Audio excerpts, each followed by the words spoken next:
Hello മക്കളെ, നമ്മളിന്ന് study ടൈമിൽ എടുക്കുന്നത് 5ാം ക്ലാസ്സിൻ്റെ സാമൂഹ്യശാസ്ത്രത്തിലെ രണ്ടാമത്തെ പാഠമാണ് കേട്ടോ. പാഠത്തിൻ്റെ പേരെന്താണ്?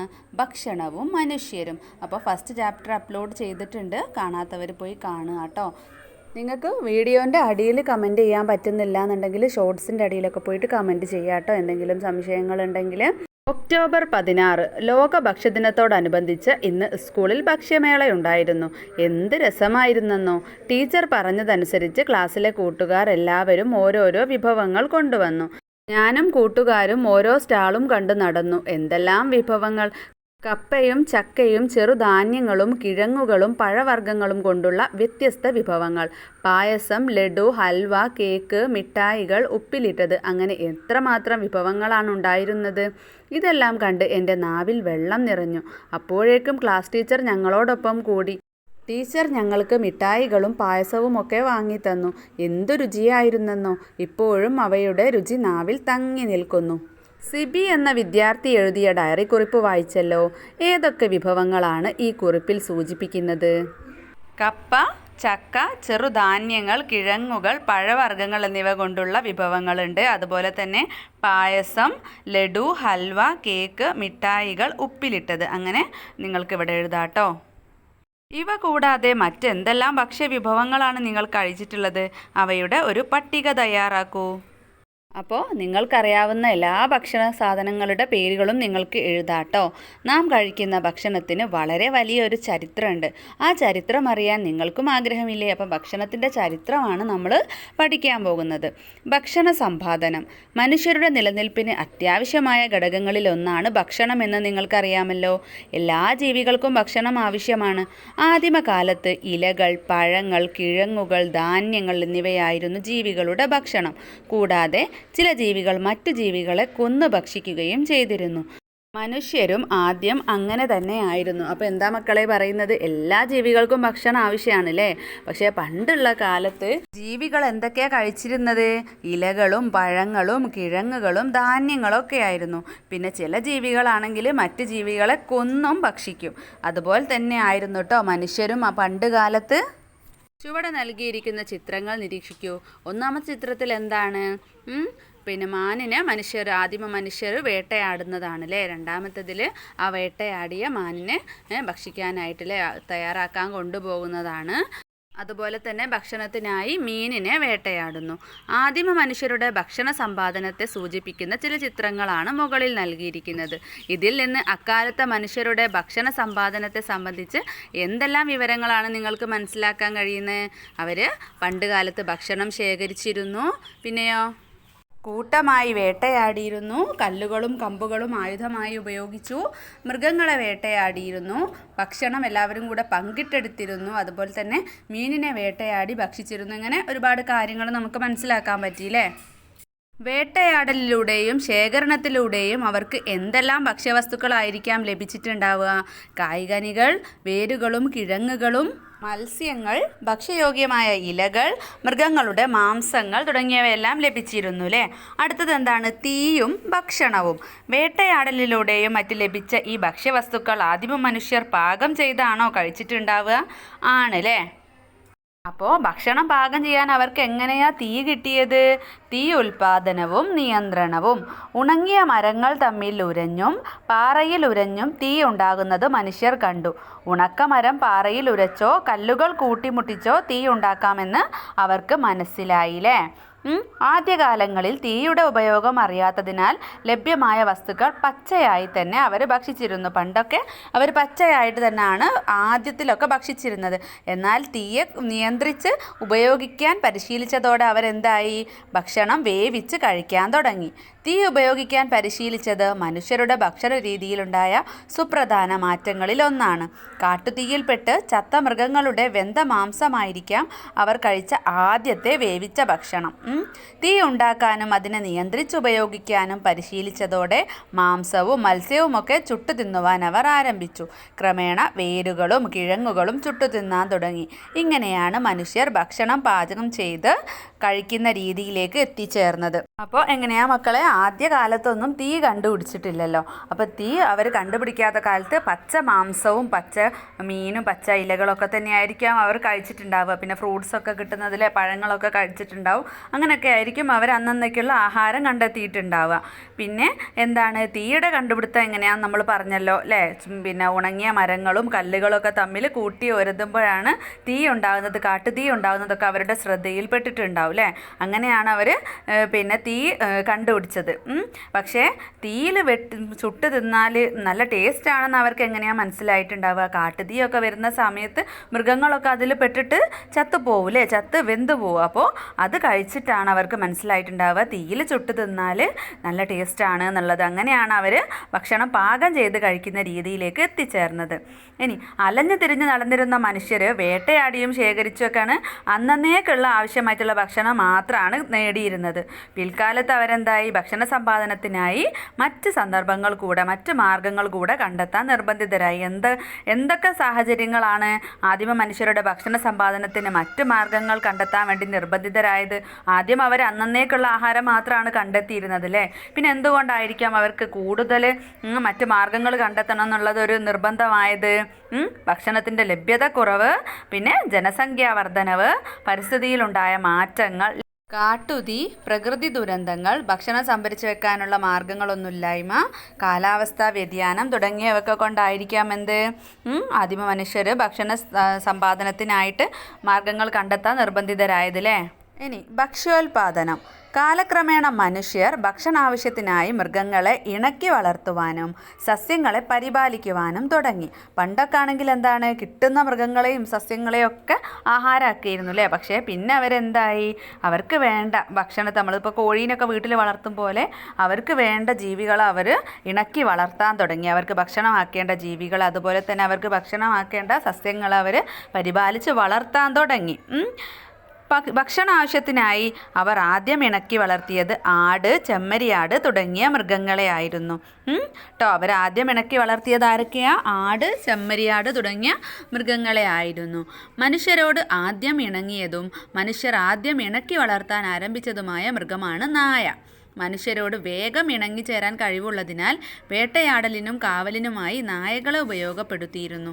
കൃഷി വ്യാപകമായതോടെ മറ്റ് മൃഗങ്ങളെയും ഭക്ഷണത്തിനും മറ്റ് ആവശ്യങ്ങൾക്കുമായി ഇണക്കി വളർത്താൻ തുടങ്ങി. അപ്പോൾ മനുഷ്യരോട് ഏറ്റവും കൂടുതൽ അടുപ്പമുള്ള മൃഗം ഏതായിരുന്നു? നായയാണ് അല്ലേ. അതുകൊണ്ട് തന്നെ നായകളെ വേട്ടയാടലിനും കാവലിനും ഒക്കെ ആയിട്ട് ഉപയോഗിച്ച്. മൃഗങ്ങളെ ഇണക്കി വളർത്താനും സസ്യങ്ങളെ പരിപാലിക്കാനും ആരംഭിച്ചതിലൂടെ എന്തെല്ലാം മാറ്റങ്ങളാണ് മനുഷ്യജീവിതത്തിൽ ഉണ്ടായത്? ആ ചോദ്യത്തിൻ്റെ ആൻസർ നമുക്ക് ഫസ്റ്റ് എഴുതാട്ടോ. മൃഗങ്ങളെയും സസ്യങ്ങളെയും വളർത്തുന്നതിലൂടെ കൂടുതൽ ഭക്ഷണം ഉൽപ്പാദിപ്പിക്കാൻ സാധിച്ചു. ഒരിടത്ത് സ്ഥിരമായി താമസിക്കാനും വീടുകൾ നിർമ്മിക്കാനും കഴിഞ്ഞു. മൃഗങ്ങളെ വളർത്തുന്നത് കൃഷിപ്പണി എളുപ്പമാക്കാൻ സഹായിച്ചു. സ്ഥിരതാമസമാക്കിയത് ഗ്രാമങ്ങളുടെയും പട്ടണങ്ങളുടെയും വികാസത്തിന് കാരണമായി. ഇനി അതിൽ തന്നെ ഒരു ചോദ്യം കൂടെ ഉണ്ട് അല്ലേ, എങ്ങനെയാണ് അവർ സസ്യങ്ങളെ പരിപാലിച്ചതെന്ന്. അപ്പം അതിൻ്റെ ആൻസർ എഴുതാം. ഭക്ഷ്യയോഗ്യമായ വേരുകൾ, ചെടികൾ, തൈകൾ എന്നിവ തിരഞ്ഞെടുത്ത് നടാനും കൃഷി ചെയ്യുവാനും തുടങ്ങി. ഗോതമ്പ്, ബാർലി, ചാമ, കിഴങ്ങുവർഗ്ഗങ്ങൾ എന്നിവയാണ് ആദ്യകാലങ്ങളിൽ കൃഷി ചെയ്തിരുന്നത്. കൃഷിക്ക് ആവശ്യമായ ജലവും വളക്കൂറുള്ള മണ്ണും ലഭ്യമായിരുന്ന നദീതീരങ്ങളിലാണ് മനുഷ്യർ പ്രധാനമായും കൃഷി ആരംഭിച്ചത്. എപ്പോഴായിരിക്കാം അവർക്ക് കൃഷി ചെയ്യാമെന്നുള്ളൊരു ഐഡിയ വന്നത്? വലിച്ചെറിഞ്ഞ ഭക്ഷ്യവസ്തുക്കളിൽ നിന്നൊക്കെ പുതിയ തൈകൾ മുളച്ചു വരുന്നത് ശ്രദ്ധയിൽപ്പെട്ടപ്പോഴായിരിക്കും അല്ലേ. അങ്ങനെ കൃഷി ചെയ്യാൻ ആരംഭിച്ചതിലൂടെ ഭക്ഷണം തേടി അലഞ്ഞു തിരിഞ്ഞിരുന്ന മനുഷ്യർ കൃഷിയിടങ്ങൾക്ക് സമീപത്ത് സ്ഥിരവാസം ആരംഭിച്ചു. എവിടാന്നുള്ളതിൽ താമസിക്കാതെ നടന്നിരുന്ന മനുഷ്യരെന്താണ്, ഒരു സ്ഥലത്ത് കൃഷിയൊക്കെ ചെയ്ത് കൃഷീൻ്റെ അടുത്ത് തന്നെ താമസാക്കാനും തുടങ്ങി. കൃഷിയിടങ്ങൾക്ക് സമീപത്ത് സ്ഥിരവാസമാക്കിയത് കൊണ്ട് അവർക്ക് എന്തെല്ലാം നേട്ടങ്ങൾ ഉണ്ടായിരിക്കാം? ഇവിടെ തന്നെ നോക്കിക്കേ, കൃഷിയിടങ്ങൾ സംരക്ഷിക്കാൻ സാധിച്ചു, ഭക്ഷണം തേടി അലഞ്ഞു തിരിയേണ്ടി വന്നില്ല, ഭക്ഷ്യവസ്തുക്കളുടെ ലഭ്യത വർദ്ധിച്ചു, കൂടുതൽ വിശ്രമ സമയം കിട്ടി, മൃഗങ്ങളെ ഇണക്കി വളർത്താൻ തുടങ്ങി, സാമൂഹിക ജീവിതം ആരംഭിച്ചു. ഇവിടെ ഒരു ചോദ്യമുണ്ട്, ആദിമ മനുഷ്യർക്ക് സ്ഥിരവാസം ഉറപ്പിക്കാൻ നദീതടങ്ങൾ എങ്ങനെയെല്ലാം സഹായകമായിട്ടുണ്ടാകാം? ചർച്ച ചെയ്യൂ. നദീതീരങ്ങളിൽ കൃഷിക്ക് അനുകൂലമായ സാഹചര്യങ്ങൾ ഉണ്ടായിരുന്നു. ജലലഭ്യത, വളക്കൂറുള്ള മണ്ണ്, അനുകൂലമായ കാലാവസ്ഥ, മൃഗങ്ങളെ ഇണക്കി വളർത്താൻ സാധിച്ചു, ഭക്ഷ്യവസ്തുക്കൾക്ക് ബുദ്ധിമുട്ടുണ്ടായില്ല, ഗതാഗത സൗകര്യം, ശത്രുക്കളിൽ നിന്നുള്ള സംരക്ഷണം. അടുത്തത് ഭക്ഷ്യവസ്തുക്കളുടെ സംഭരണം. ആദിമ മനുഷ്യർ അന്നന്നേക്ക് ആവശ്യമായ ഭക്ഷണം മാത്രമാണ് ശേഖരിച്ചിരുന്നത്. എന്നാൽ കൃഷി പുരോഗതി പ്രാപിച്ചതോടെ മനുഷ്യർക്ക് ആവശ്യമായതിലധികം ഭക്ഷ്യവസ്തുക്കൾ ലഭിച്ചു. ദൈനംദിന ആവശ്യം കഴിഞ്ഞ് ബാക്കിയായവ സൂക്ഷിച്ചു വെക്കുന്നതിന് പ്രത്യേകം സൗകര്യങ്ങൾ ആവശ്യമായി വന്നു. ബാക്കിയായ ഭക്ഷ്യവസ്തുക്കൾ എന്തിലൊക്കെയായിരിക്കും അവർ സൂക്ഷിച്ചിട്ടുണ്ടാവുക? മൺപാത്രങ്ങൾ, മൃഗത്തോൽ കൊണ്ട് നിർമ്മിച്ച സഞ്ചികൾ, ഈറ കൊണ്ട് നിർമ്മിച്ച കുട്ടകൾ, മരപ്പാത്രങ്ങൾ, ധാന്യപ്പുരകൾ, പത്തായം, കളിമൺ ഭരണികൾ, നിലത്ത് നിർമ്മിച്ച കുഴികൾ, ജീവികളുടെ പുറംതോടുകൾ, ഇങ്ങനെയൊക്കെ ഉള്ളതിലായിരിക്കും അവർ അധികം വരുന്ന ഭക്ഷ്യവസ്തുക്കൾ ശേഖരിച്ച് വെച്ചിട്ടുണ്ടാവുക അല്ലേ. ഇനി ആദ്യകാല കാർഷികോപകരണങ്ങൾ ഏതൊക്കെയാ? കമ്പ്, കല്ല്, കൊമ്പ്, എല്ല് എന്നിവയായിരുന്നു മനുഷ്യരുടെ ആദ്യകാല കാർഷികോപകരണങ്ങൾ. മണ്ണിളക്കി വിത്ത് കുഴിച്ചിടാൻ ഈ ഉപകരണങ്ങൾ സഹായകമായി. ഇനി വെള്ളത്തിലിട്ടാൽ അലിഞ്ഞു പോകുന്നതാണല്ലോ മൺകട്ട. എന്നാൽ മണ്ണ് കുഴച്ച് പാത്രങ്ങളായി രൂപപ്പെടുത്തി ചുട്ടെടുത്താൽ വെള്ളം ശേഖരിക്കാമെന്നും ചൂടാക്കാമെന്നും മനുഷ്യർ മനസ്സിലാക്കി. ആദ്യകാലങ്ങളിൽ കളിമണ്ണ് കുഴച്ച് കൈകൾ കൊണ്ടാണ് മൺപാത്രങ്ങൾ നിർമ്മിച്ചിരുന്നത്. കൃഷി വ്യാപകമായതോടെ ധാന്യങ്ങൾ സൂക്ഷിച്ചു വെക്കാൻ പല വലിപ്പത്തിലുള്ള മൺപാത്രങ്ങൾ ആവശ്യമായി വന്നു. മൺപാത്രങ്ങൾ ആഹാരം പാകം ചെയ്യുന്നതിനും ഉപയോഗിച്ചിരുന്നു. അവ നിർമ്മിക്കാനുള്ള ചക്രം കണ്ടുപിടിച്ചത് മനുഷ്യ ചരിത്രത്തിലെ പ്രധാന വഴിത്തിരിവായിരുന്നു. അപ്പം തീ കണ്ടുപിടിച്ചതുപോലെ തന്നെ മൺപാത്രങ്ങൾ നിർമ്മിക്കാനുള്ള ചക്രം കണ്ടുപിടിച്ചതും മനുഷ്യ ചരിത്രത്തിലെ ഒരു പ്രധാന വഴിത്തിരിവാണ് കേട്ടോ. ഇത് മൺപാത്ര നിർമ്മാണം വ്യാപകമാകുന്നതിന് കാരണമായി. ഭക്ഷ്യധാന്യങ്ങൾ സംഭരിച്ച് സൂക്ഷിക്കുന്നതിനായി പ്രാചീന കാലത്ത് ധാന്യപ്പുരകൾ നിർമ്മിച്ചിരുന്നതിന് തെളിവുകൾ ലഭിച്ചിട്ടുണ്ട്. അപ്പോൾ ഇനി ധാന്യപ്പുര എന്ന് പറഞ്ഞാൽ എന്താ? പ്രാചീന ഇന്ത്യയിൽ നിലനിന്നിരുന്ന നദീതട സംസ്കാരമായിരുന്നു സിന്ധു നദീതട സംസ്കാരം അഥവാ ഹാരപ്പൻ സംസ്കാരം. ഇവിടുത്തെ ഏറ്റവും പ്രധാന സവിശേഷതകളിൽ ഒന്നാണ് ധാന്യപ്പുര. അവ ഇഷ്ടിക കൊണ്ട് കെട്ടിയുണ്ടാക്കിയതായിരുന്നു. വിദൂര ഗ്രാമങ്ങളിൽ നിന്ന് ധാന്യങ്ങൾ കൊണ്ടുവന്ന് ഈ ധാന്യപ്പുരകളിൽ സൂക്ഷിച്ചു വെച്ചിരുന്നു.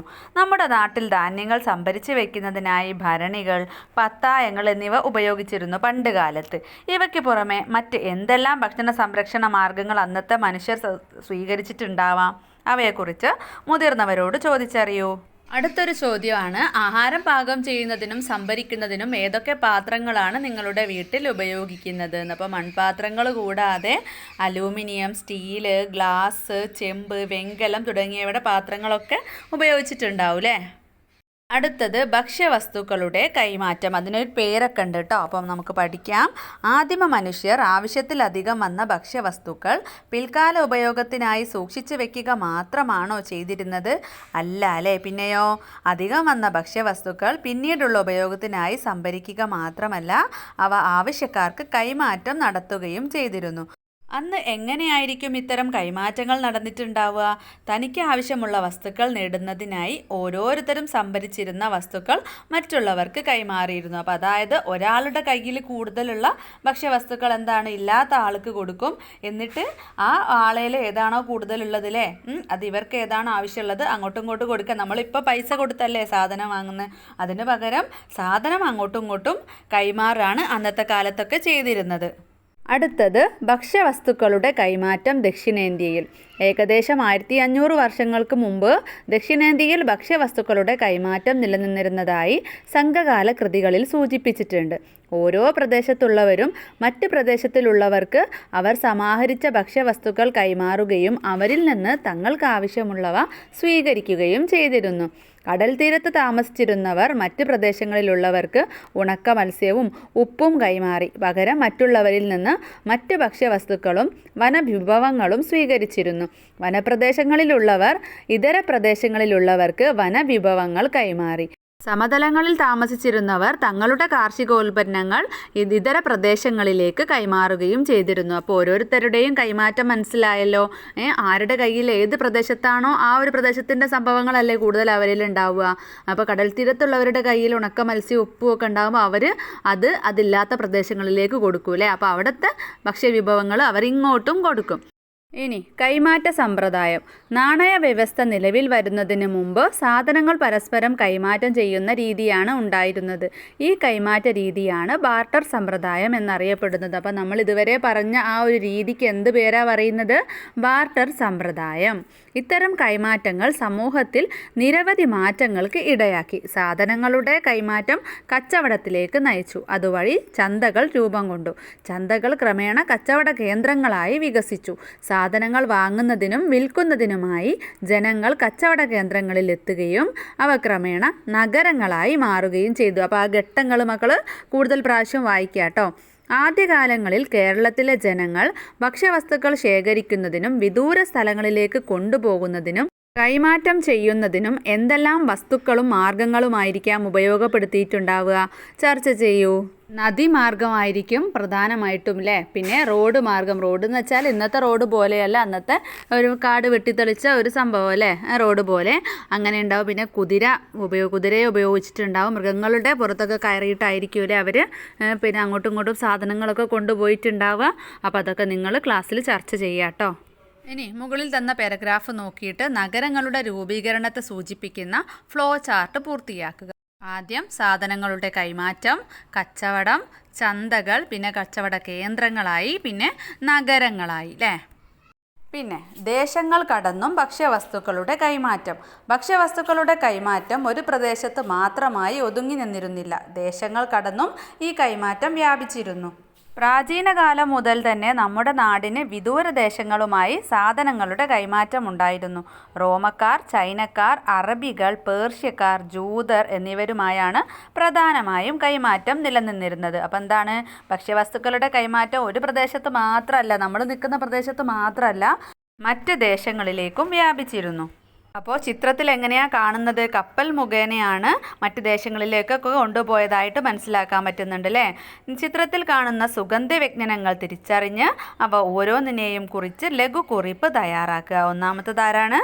കുരുമുളക്, പിന്നെ ഏലക്കായ, ഇഞ്ചി, ഗ്രാമ്പൂ, പട്ട, അവസാനത്തേത് ജാതിയാണ്. അപ്പോൾ ഓരോന്നിനെയും കുറിച്ച് ചെറിയൊരു ഷോട്ട് എഴുതാം. പക്ഷെ അത് പരീക്ഷയ്ക്ക് വരാൻ ചാൻസ് ഒന്നുമില്ല കേട്ടോ. നമുക്കൊക്കെ നോട്ട്സ് എഴുതാൻ വേണ്ടിയിട്ട് എഴുതി തരാവേ.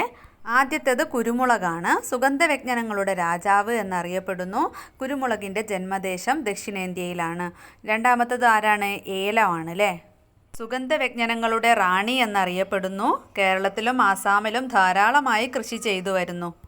അടുത്തത് ജാതി. ഔഷധ ഗുണം നിറഞ്ഞ ഒരു സുഗന്ധവ്യഞ്ജനമാണ് ജാതിക്ക. കർണാടകയിലും കേരളത്തിലെ പശ്ചിമഘട്ടത്തോട് ചേർന്ന പ്രദേശങ്ങളിലും ജാതി മരം സമൃദ്ധമായി വളരുന്നു. ഇനി കറുകപ്പട്ടയോ? മരത്തിൻ്റെ പുറന്തൊലിയിൽ നിന്നും ലഭിക്കുന്ന ഒരു സുഗന്ധവ്യഞ്ജനമാണ് ഇത്. ഭക്ഷണം രുചികരമാക്കാൻ ഉപയോഗിക്കുന്നു. ഇനി ഗ്രാമ്പു. അന്തർദേശീയ വിപണിയിൽ ഏറ്റവും കൂടുതൽ പ്രാധാന്യമുള്ള രണ്ടാമത്തെ സുഗന്ധവ്യഞ്ജനമാണ് ഗ്രാമ്പു. മസാലകളിൽ ധാരാളമായി ഉപയോഗിക്കുന്നു. അടുത്തത് ഇഞ്ചിയാണ്. ഔഷധമായും സുഗന്ധവ്യഞ്ജനമായും ഉപയോഗിക്കുന്നു. ഇഞ്ചിയുടെ ജന്മദേശം ഇന്ത്യയോ മലേഷ്യയോ ആണെന്ന് കരുതപ്പെടുന്നു. ഇന്ത്യയിൽ നിന്നും മറ്റ് ദേശങ്ങളിലേക്ക് പ്രധാനമായും കൈമാറ്റം ചെയ്യപ്പെട്ടത് കുരുമുളക്, ഏലം, ഇഞ്ചി, ഗ്രാമ്പു, കറുവപ്പട്ട തുടങ്ങിയ സുഗന്ധവ്യഞ്ജനങ്ങളായിരുന്നു. ഇവയിൽ വിദേശികൾക്ക് ഏറ്റവും പ്രിയപ്പെട്ടത് കറുത്ത പൊന്ന് എന്നറിയപ്പെടുന്ന കുരുമുളകായിരുന്നു കേട്ടോ. ഇന്ത്യയിലെത്തിയ പോർച്ചുഗീസ് സഞ്ചാരിയായ വാസ്കോ ഡ ഗാമ തിരികെ യൂറോപ്പിലേക്ക് പോയപ്പോൾ യാത്രാ ചെലവിൻ്റെ 60 ഇരട്ടി വിലയുടെ ചരക്കുകൾ കൊണ്ടുപോയിരുന്നതായി ചരിത്രരേഖകളിൽ പറയുന്നു. അപ്പോൾ ഇതാണ് വാസ്കോ ഡ ഗാമയുടെ ചിത്രം കേട്ടോ. നിങ്ങളുടെ നാട്ടിൽ ഇപ്പോൾ കൃഷി ചെയ്യുന്ന സുഗന്ധവ്യഞ്ജനങ്ങൾ ഏതെല്ലാമെന്ന് അന്വേഷിച്ച് കണ്ടെത്തൂ. അപ്പോൾ നമുക്ക് ഏതൊക്കെ എഴുതാം? കുരുമുളക്, ഏലം, കറുവപ്പട്ട, ഗ്രാമ്പു, ജാതിക്ക, മഞ്ഞൾ, ഇഞ്ചി, വാനില, പുളി, സർവ്വസുഗന്ധി. ഇതൊക്കെ നിങ്ങൾക്ക് എഴുതാട്ടോ. കച്ചവടത്തിൻ്റെ വ്യാപനമാണ് പിൽക്കാലത്ത് വിദൂര ദേശങ്ങൾ തമ്മിലുള്ള ഭക്ഷ്യവസ്തുക്കളുടെ കൈമാറ്റത്തിലേക്ക് നയിച്ചത്. ഇത്തരം കൈമാറ്റങ്ങളുടെ ഫലമായി ഇന്ത്യയിൽ പ്രചാരത്തിൽ വന്ന ചില ഭക്ഷ്യവിഭവങ്ങളുടെ ചിത്രങ്ങളാണ് ചുവടെ നൽകിയിരിക്കുന്നത്. ഏതൊക്കെയാണ്? പേരയ്ക്ക, പപ്പായ, കൈതച്ചക്ക, കശുവണ്ടി, മരച്ചീനി, ഉരുളക്കിഴങ്ങ്. ചിത്രത്തിൽ കാണുന്ന എല്ലാ ഭക്ഷ്യവിഭവങ്ങളും നിങ്ങൾക്ക് പരിചിതമല്ലേ? ആണല്ലേ. ഈ ഭക്ഷ്യവിഭവങ്ങളുടെ ഉത്ഭവം നമ്മുടെ നാട്ടിൽ തന്നെയാണോ? അന്വേഷിക്കൂ. അപ്പോൾ തിരിച്ചറിയൽ കാർഡ് നിർമ്മിക്കാം. പേരക്ക, ജന്മദേശം മെക്സിക്കോ. ഉഷ്ണമേഖലയിലെ ആപ്പിൾ എന്നറിയപ്പെടുന്നു. പോർച്ചുഗീസുകാരാണ് ഇന്ത്യയിൽ എത്തിച്ചത്. വിറ്റാമിൻ എ, ബി, സി തുടങ്ങിയവ അടങ്ങിയിട്ടുണ്ട്. ഇനി മരച്ചീനിയുടെ നോക്കാം. ജന്മദേശം തെക്കേ അമേരിക്ക. ഹ്രസ്വകാല വിളയാണ്. കേരളത്തിൽ പ്രചരിപ്പിച്ചത് വിശാഖം തിരുനാൾ മഹാരാജാവാണ്. അടുത്തത് പപ്പായ. ജന്മദേശം അമേരിക്കയാണ്. മിക്ക ഉഷ്ണമേഖലാ രാജ്യങ്ങളിലും പപ്പായ കൃഷി ചെയ്തു വരുന്നു. ഇരുമ്പ്, calcium, vitamin A, B, C തുടങ്ങിയവ ധാരാളമായി അടങ്ങിയിരിക്കുന്നു. അടുത്തത് കൈതച്ചക്ക. ജന്മദേശം ബ്രസീൽ. സ്വർഗീയ ഫലം എന്ന് വിശേഷിപ്പിക്കുന്നു. ഇന്ത്യയിൽ കൈതച്ചക്ക പ്രചരിപ്പിച്ചത് പോർച്ചുഗീസുകാരാണ്. ദഹനത്തിന് വളരെ അനുയോജ്യമാണ്. അടുത്തത് കശുവണ്ടിയാണ്. ജന്മദേശം ബ്രസീൽ. പോർച്ചുഗീസുകാരാണ് ഇന്ത്യയിൽ പ്രചരിപ്പിച്ചത്. കേരളത്തിൽ ഏറ്റവും കൂടുതൽ കശുമാവ് കൃഷി ചെയ്യുന്നത് കണ്ണൂരിലാണ്. കാൽസ്യം, ഇരുമ്പ്, മഗ്നീഷ്യം, നാരുകൾ തുടങ്ങിയവ കശുവണ്ടി പരിപ്പിൽ ധാരാളം അടങ്ങിയിരിക്കുന്നു. അടുത്തത് ഉരുളക്കിഴങ്ങ്. ജന്മദേശം പെറു. നമുക്ക് ഏറെ പരിചയമുള്ളതും ഭക്ഷ്യയോഗ്യവുമായ കിഴങ്ങുവിളയാണ് ഉരുളക്കിഴങ്ങ്. പ്രോട്ടീൻ, അന്നജം എന്നിവ ധാരാളം അടങ്ങിയിരിക്കുന്നു.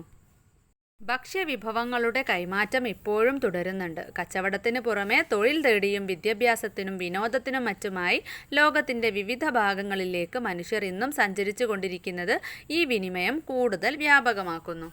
അടുത്തത് എന്താണ്? കച്ചവടത്തിൻ്റെ വ്യാപനം വിദൂര ദേശങ്ങൾ തമ്മിലുള്ള ഭക്ഷ്യവസ്തുക്കളുടെ കൈമാറ്റത്തിലേക്ക് നയിച്ചതെങ്ങനെ? ഭക്ഷ്യവസ്തുക്കളുടെ കൈമാറ്റം ഒരു പ്രദേശത്ത് മാത്രമായി ഒതുങ്ങി നിന്നിരുന്നില്ല. ദേശങ്ങൾ കടന്നും ഈ കൈമാറ്റം വ്യാപിച്ചിരുന്നു. ഭക്ഷ്യവിഭവങ്ങളുടെ കൈമാറ്റം ഇപ്പോഴും തുടരുന്നുണ്ട്. കച്ചവടത്തിന് പുറമെ തൊഴിൽ തേടിയും വിദ്യാഭ്യാസത്തിനും മറ്റുമായി ലോകത്തിൻ്റെ വിവിധ ഭാഗങ്ങളിലേക്ക് മനുഷ്യർ ഇന്നും സഞ്ചരിച്ചു കൊണ്ടിരിക്കുന്നത് ഈ വിനിമയം കൂടുതൽ വ്യാപകമാക്കുന്നു. കച്ചവടത്തിൻ്റെ വ്യാപനമാണ് പിൽക്കാലത്ത് വിദൂര ദേശങ്ങൾ തമ്മിലുള്ള ഭക്ഷ്യവസ്തുക്കളുടെ കൈമാറ്റത്തിലേക്ക് നയിച്ചത്. നാം കഴിക്കുന്ന പല പഴവർഗ്ഗങ്ങളും മറ്റു ഭക്ഷ്യവസ്തുക്കളും പല രാജ്യങ്ങളിൽ നിന്നും ഇവിടേക്ക് എത്തിച്ചേർന്നതാണെന്ന് നിങ്ങൾ കണ്ടല്ലോ. ഇതുപോലെ തന്നെ മറ്റ് രാജ്യങ്ങളിൽ നിന്ന് ഇവിടെ എത്തിച്ചേർന്ന് നമുക്കിടയിൽ പ്രചരിച്ച ഭക്ഷ്യവിഭവങ്ങളുടെ ഒരു പട്ടിക തയ്യാറാക്കുക. അവയുടെ ജന്മദേശങ്ങൾ കൂടി കണ്ടെത്തുമല്ലോ. അപ്പോൾ മറ്റ് രാജ്യങ്ങളിൽ നിന്നുള്ള ഓരോ ഭക്ഷ്യവിഭവങ്ങളുണ്ട് അല്ലേ. നമ്മുടെ നാട്ടിൽ വന്നിട്ടിപ്പോൾ നമ്മുടെ നാട്ടിലത്തെ പോലെ ആയിട്ടുള്ള കുറച്ച് ഭക്ഷ്യവിഭവങ്ങളുണ്ട്. ഏതാന്ന് നോക്കാം. ഷവർമ, ഹമ്മൂസ്, കബ്സ, കുനാഫ, പത്തിരി ജന്മദേശം അറേബ്യൻ. ഫലാഫേൽ ജന്മദേശം Middle East. Broast chicken, brownie ജന്മദേശം അമേരിക്ക. പാസ്ത, പിസ്സ ജന്മദേശം Italy. Manchurian, fried rice, noodles ജന്മദേശം ചൈനീസ്. കട്ട്ലറ്റ്, പാൻകേക്ക് ജന്മദേശം യൂറോപ്യൻ. സുഷി ജന്മദേശം ജപ്പാൻ. മുട്ടമാല, മുട്ടസുർക്ക ജന്മദേശം പോർച്ചുഗീസ്. അപ്പോൾ ഇത്രയാണ് ഈ ഒരു ക്ലാസ്സിൽ എടുക്കുന്നത് കേട്ടോ. ബാക്കി ഭാഗം അടുത്ത ക്ലാസ്സിലെടുക്കാം. മക്കൾക്ക് ക്ലാസ് ഇഷ്ടപ്പെട്ടാൽ ലൈക്ക് ചെയ്യാനും ഷെയർ ചെയ്യാനും സബ്സ്ക്രൈബ് ചെയ്യാനും മറക്കരുത്. ഇഷ്ടപ്പെട്ടാൽ എന്തെങ്കിലും ഒന്ന് കമൻറ്റും ചെയ്യാം കേട്ടോ. അപ്പോൾ നമുക്ക് സ്റ്റഡി ടൈമിൻ്റെ നെക്സ്റ്റ് ക്ലാസ്സിൽ കാണാം.